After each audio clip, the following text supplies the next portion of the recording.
Weh, kau nak tahu tak apa trend terbaru dalam saham sekarang? Tak tahu. Apa dia? ESG. Kau tahu? Tak. Kau tahu? Aku pun tak tahu. Habis siapa yang tahu? Persekitaran sosial dan tadbir urus ESG, apa kaitannya dengan prestasi syarikat? Betul ke faktor ESG ini saling mempengaruhi kepentingan para pelabur global? Dia Helmi Kasim. Dan dia Daniel Lim. Kami jurulatih kewangan profesional yang bertauliah dan anda sedang menonton Bijak Labur. Ini adalah platform FinEduTech yang menggabungkan aspek pendidikan dan teknologi aplikasi analisa saham yang unik. Mudahnya melabur saham tanpa guna carta teknikal. Bijak, mudah dan pantas. Ini Bijak Labur.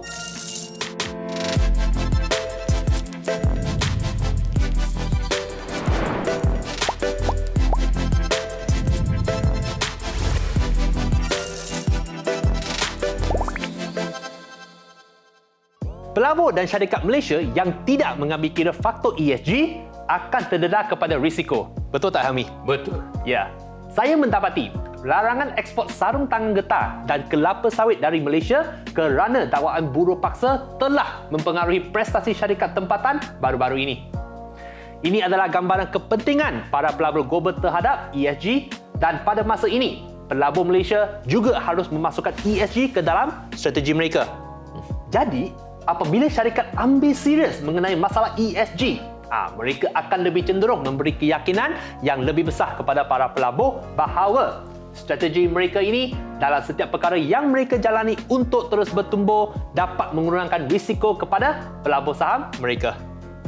Jika kita lihat rakan dagang utama Malaysia seperti China, Amerika Syarikat dan Jepun sudah menuju ke arah matlamat zero carbon mereka dalam beberapa dekad yang akan datang. Syarikat-syarikat Malaysia mungkin berisiko terkunci dari pasaran dan rantaian bekalan jika mereka tidak mengikut arus peralihan ini. Sebenarnya lah, ada peluang yang dapat direbut oleh syarikat Malaysia dalam mengikuti arus peralihan ini. Helmi, yang latest sekarang ialah apa? Renewable energy, betul?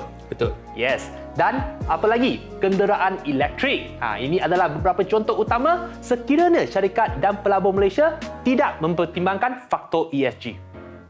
Mereka mengabaikan risiko yang akan timbul ketika negara beralih ke ekonomi net zero carbon emission. China telah berjanji untuk mencapai sasaran tersebut pada tahun 2060 dan Amerika Syarikat pada tahun 2050. Pelabur asing juga mungkin kehilangan minat terhadap syarikat tempatan yang tidak memenuhi kriteria ESG. Okey ke semua setakat ini? Saya harap anda dapat sesuatu dari perkongsian saya tadi. Kita jumpa selepas ini. Okey, sekarang ni saya nak tunjukkan kenapa data yang relevan ni penting. Dengan adanya maklumat mengenai sesuatu syarikat, sedikit sebanyak memberi pelabur keyakinan dalam proses mengenali syarikat. Dengan menggunakan aplikasi V-App, kita dapat mengenal pasti perniagaan, pasaran di pelbagai negara dan sektor syarikat tersebut. Maknanya, sebagai pelabur, dengan perkembangan teknologi data sekarang ni, mudah untuk kita memilih untuk analisa syarikat tempatan ataupun luar negara berdasarkan kesukaan atau minat kita sendiri. Di sini, pelabur juga boleh tahu dengan jelas markah pembayaran dividen oleh setiap syarikat sama ada syarikat tempatan ataupun syarikat luar negara. Yang paling penting untuk peminat saham dividen boleh tahu berapa banyak yang syarikat berikan dividen daripada jumlah keuntungan bersih yang mereka perolehi. Maklumat yang sangat telus. Lebih-lebih lagi apabila kita boleh melihat peratusan dan pengiraan pendapatan jika kita telah melabur sesuatu saham yang berkualiti sejak beberapa tahun yang lepas. Sebenarnya kan, banyak perkara mengenai aspek perniagaan yang dapat pelabur perolehi. Ia akan melatih kita bukan hanya menjadi pelabur yang lebih bijak, tetapi juga mendekatkan kita kepada dunia perniagaan. Kita hanya perlu buat carian. Dunia digital dan metaverse semuanya di hujung jari anda.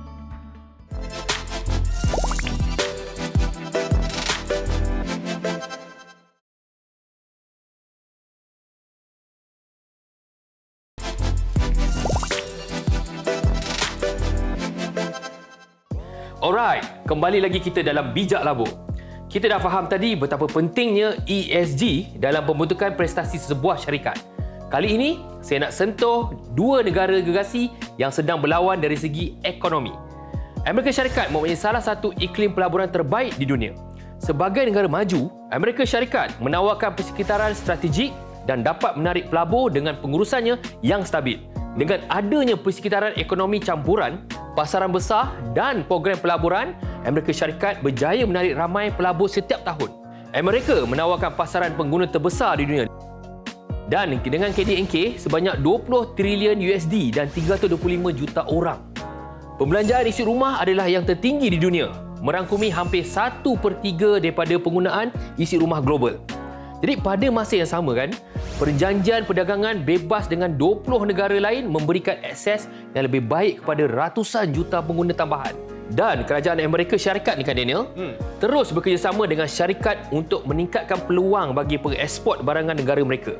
Dari segi permodalan pasaran saham A China adalah salah satu yang terbesar di dunia dengan harga lebih daripada 6 trilion USD.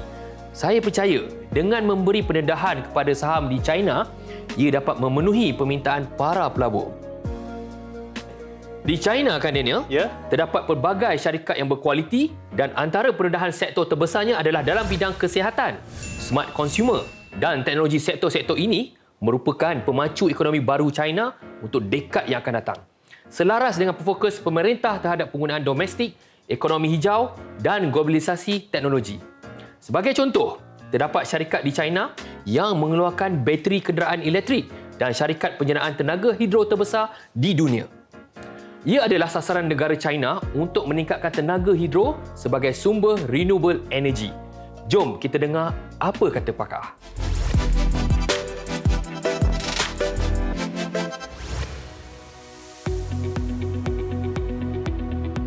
Bagi saya sebagai pelabur, kita tak boleh nak menepikan dua pasaran gergasi seperti Amerika dan China ni kerana mereka merupakan dua ekonomi terbesar di dunia. Kedua-dua negara ini merupakan pemacu kemajuan teknologi dunia pada masa kini, termasuk contohnya dalam segmen e-dagang, e-commerce dan juga permainan elektronik ataupun e-gaming. Seperti contohnya China kini menjadi peneraju global dalam pembangunan dan pengeluaran kenderaan elektrik atau electric vehicles dan juga Internet of Things IoT. Sementara Amerika pula merupakan peneraju dalam industri semiconductor yang saya sendiri percaya masih akan terus menikmati pertumbuhan yang pesat pada masa-masa akan datang. Untuk melabur dalam saham-saham global, kami di UOB Kay Hian mempunyai platform dalam talian online yang dipanggil U-Trade, di mana para pelabur seperti anda contohnya diberi kemudahan untuk mengakses pasaran global. Platform ini mudah untuk digunakan kerana ia menunjukkan harga semasa, live pricing untuk pasaran global yang popular contohnya termasuk seperti Amerika, Hong Kong dan juga Singapura. Selain itu, anda juga boleh melabur di pasaran lain juga seperti London, Eropah dan juga Kanada. Yang anda hanya perlu membuka akaun perdagangan dengan pihak kami di UOB Kay Hian.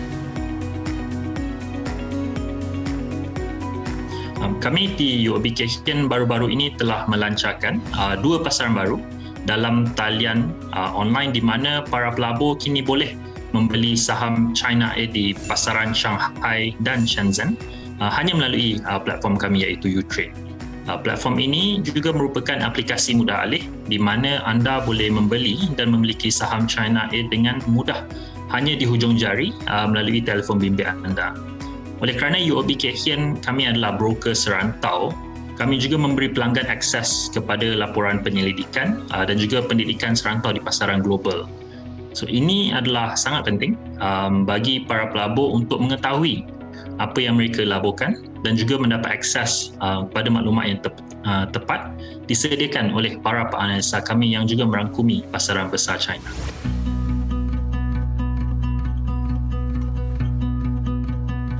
Perang perdagangan antara Amerika dan China yang kini masih sedang berlaku dijangka tidak sangat akan menjejaskan pertumbuhan ekonomi global dengan ketara.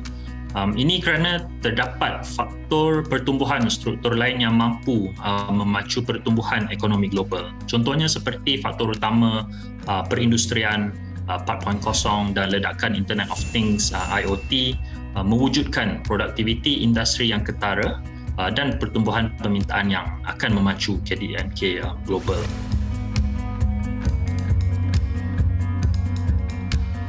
Kenapa ESG ini sangat penting? Kerana di zaman pada masa kini di mana contohnya global warming ataupun isu climate di dunia sangat penting dan diperkatakan dan didebatkan di seluruh dunia, kerana isu ini soal pokoknya adalah untuk memastikan kesinambungan atau sustainability dunia kita untuk generasi pada masa akan datang. Ia untuk dalam dua aspek, in terms of moral dan juga keuntungan juga, sangat digalakkan untuk para pelabur melabur dan memilih syarikat-syarikat korporat yang mementingkan aspek ESG ini, bukan saja dari sudut kacamata keuntungan profitability, tapi juga dalam sudut penjagaan alam sekitar, corporate governance, iaitu urus atur korporat, dan juga untuk alam sekitar juga. Oleh itu, pada masa kini dan juga pada masa akan datang, syarikat-syarikat yang mementingkan isu ESG ini bakal menikmati tumpuan yang lebih daripada para pelabur, dari specifically more untuk para institusi pelabur yang ada di tempatan di Malaysia maupun di luar negara juga.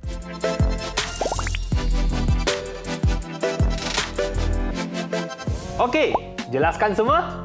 Baik, untuk info selanjutnya, anda boleh layari laman www.bijaklabur.com dan ikuti Facebook, TikTok dan YouTube V-Syariah kami. Ini adalah platform FinEduTech yang menggabungkan aspek pendidikan dan teknologi aplikasi analisa saham yang unik. Mudahnya melabur saham tanpa guna carta teknikal. Bijak, mudah dan pantas. Ini Bijak Labur. Jumpa lagi. Bye.